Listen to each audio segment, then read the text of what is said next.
Hari Pendidikan Nasional diperingati setiap tanggal 2 Mei di seluruh tanah air, mulai dari sekolah dasar hingga tingkat SMA. Namun dengan peringatan Hari Pendidikan Nasional ini, bagaimana kondisi pelaksanaan pendidikan terutama di daerah-daerah terpelosok dan daerah terpencil?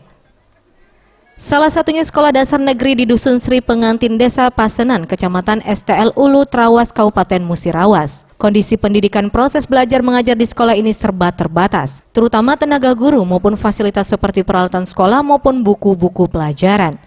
Meskipun dengan keterbatasan fasilitas, anak-anak didik di sekolah dasar daerah terpencil ini tetap semangat dan lebih mengedepankan pembelajaran keterampilan yang disesuaikan dengan lingkungan pedesaan.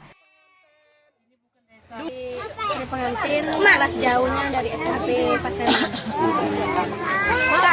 Kamu sama anak-anak di sini seperti apa? Harapannya sih Untuk meraih pendidikan itu?